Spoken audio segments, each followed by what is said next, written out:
Inside the unit, we have two reservoirs filled with distilled water, and you must use distilled water. And that water is mixed with an electrolyte, a chemical that makes the water electrically conductive. The water flows down this hose into what we call the cell stacks. Now, you remember in the old days when you had to fill your batteries up with water?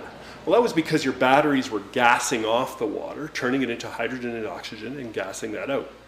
Well, imagine if you did that on purpose, and that's exactly what we've done. You can see here we have a series of plates, just like in a battery. We run a high current, a high electrical current through those plates from your truck engine, and that splits the water into hydrogen and oxygen gases. Those gases flow back up the hose into this reservoir, and from there they flow out through this dryer blowback unit and then out directly to the engine air intake. This dryer blowback unit is vitally important, and let me explain why. It performs two important functions. First is that the gases would have some moisture in them. So we want to capture most, but not all of that moisture. So this unit captures the moisture, but allows a small amount to pass through. Now that amount is very small. It would be like driving in a fog, actually in a very light fog. However, if we didn't allow some moisture to go through, the burn temperature inside the engine would increase slightly, only by about 20 degrees, but that's enough to double the nitric oxide production. Nitric oxide is a very bad chemical. However, by allowing the small amount of moisture to flow through, what actually happens is that we cut the nitric oxide production. We reduce the temperature inside the engine and cut the nitric oxide by about half. On the other side, obviously these containers have a little bit of hydrogen gas in them, very small amount. We don't want any sort of spark from the engine to get back, so this also will arrest any spark from the engine from coming back into the hydrogen oxygen storage tanks. With water inside and operating in Canada, obviously freezing would be a problem. What we've done is we've inserted heating rods into the back of the cell stacks. These heating rods work just off the power from your own truck battery. So if you park your truck overnight or you park it for a weekend, the heating rods will stop the water from freezing. On the other hand, if you're going away for a longer period or if you're in very, very cold weather, then you can plug this into the wall as well, and that will heat the entire unit for a longer period. When the unit is actually running, when your truck is running, it generates enough heat that it won't freeze on its own. It's only when you stop the truck that you need to worry about heating it. So we have the heating rods to solve that problem.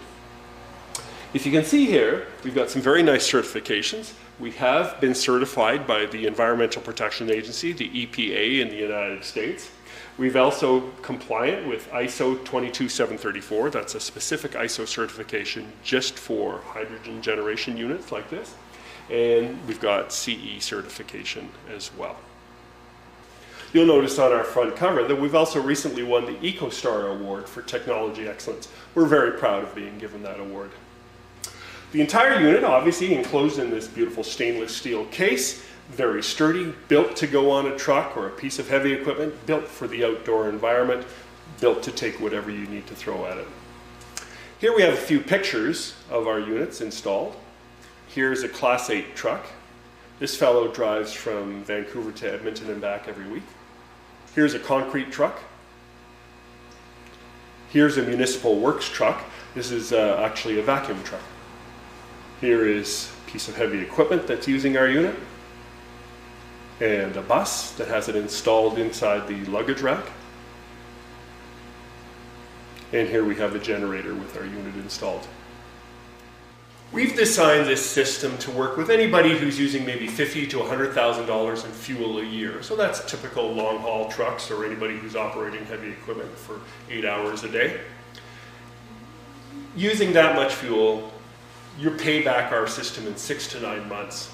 After that, it's basically free. All you're doing is adding water. In normal everyday use, all you're going to do is open the top, remove the 2 water reservoir lids, and fill them up with distilled water. And we recommend that you do this every time you fill with fuel. If you're doing that every day, fill with water every day.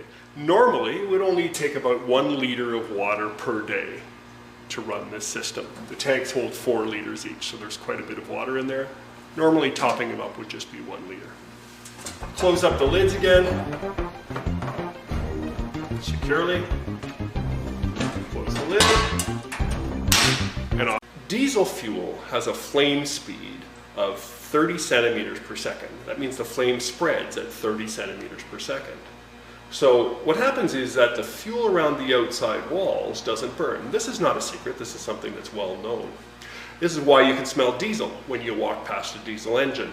I wish they'd call it unburned diesel, they actually call it unburned hydrocarbons, but it's literally just diesel fuel that is not burned. And then you've got the partially burned fuel, and that's the black smoke, the diesel particulates. Hydrogen, on the other hand, has a flame speed that's 10 times as large, almost 300 centimeters per second. So if you sprinkle just a tiny bit of hydrogen into the engine, what happens is the flame spreads instantly across the cylinder, and you burn all of that unburned fuel. So what we're doing isn't magic. All we're doing is burning all the fuel that you're paying for, rather than letting some of it go out the exhaust. Obviously, that results in better fuel economy. We're measuring 10 to 25%, and it depends on the type of driving that you're doing. But it also significantly cuts your emissions. For example, we've measured CO2 emissions cut at 28%. That's greenhouse gases. We've measured nitric oxide, NOx, emissions cut at 48%. And we've measured diesel particulates at 2/3, and it depends on the driving that you're doing, whether you're doing lots of start and stop driving or highway driving. So we've measured significant benefits and significant cuts in emissions